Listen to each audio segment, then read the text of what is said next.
umabol ng Vice President. Pwede na ako sa pagiging officer dahil ako ay responsible. Vote straight, saan ka? Hi, I'm Patricia Reyes. I'm Garcia, representing the third year. I'm vying for the position of secretary. Sana i-vote niyo kami kasi alam namin na ready kami sa mga tungkuling ibibigay ng FASTO sa atin.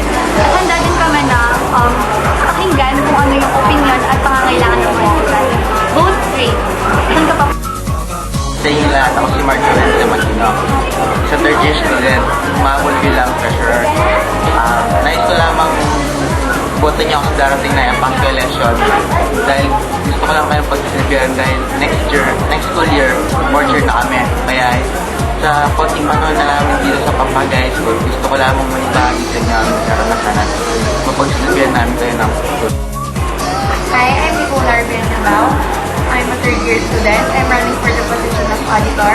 Please vote for me because I know that I'm ready for the responsibilities as one of the FASTO officers.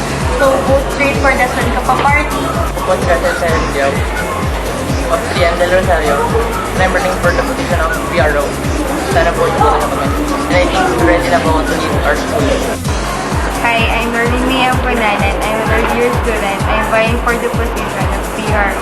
Please vote me because I'm responsible enough for the position I'm vying for. Please vote straight. San Kapa. Hi, I'm Jessica Singson, running for the position of business manager. Vote for us because we're responsible and we will do our best for the good of every student and for the betterment of the school.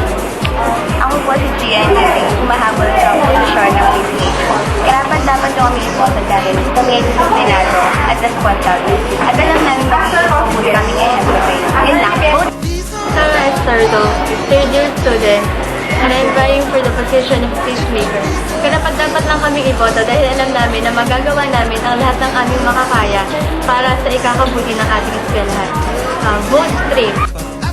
I'm Kate Ramos, sophomore student. I'm vying for the position of peacemaker. Sana i-vote niyo po kami kasi alam po namin na kaya namin gamitin yung mga experience namin to be a good leader. Vote straight!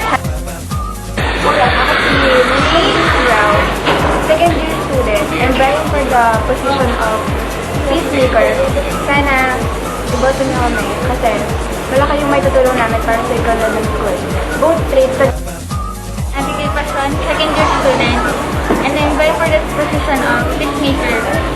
Sana po iboto niyo kami kasi makakatulong po kami sa pagpapaunlad ng ating eskwelahan at pagpapanatili ng kaayusan sa ating eskwelahan. Yun lang po. Salamat po. Vote straight! I'm Isabel Salas, a sophomore student, and I'm vying for the position of peacemaker. Sana iboto niyo kami kasi alam namin na handa na namin harapin ang mga responsibilities na iatang sa amin. And handa na kami tugunan ang mga pangangailangan ng mga fellow students natin.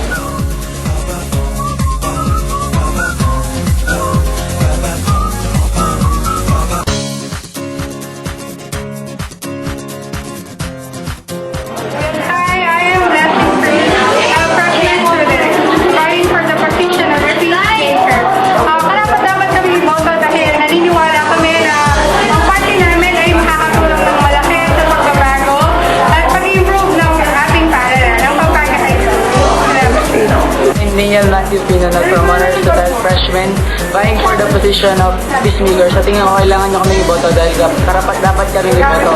At responsible kami enough para harapin ang mga task na ibibigay nyo sa amin. Vote straight, San Kapa. Carla Pinagit, freshman from Mansinpo. I'm running for speaker. Sinisigurado namin na hindi masasayang ang boto niya pag kami binoto niya. Kaya kung meron mga problema ang school, kung kami sa boto, gagawin namin ang lahat para mabuhay ito.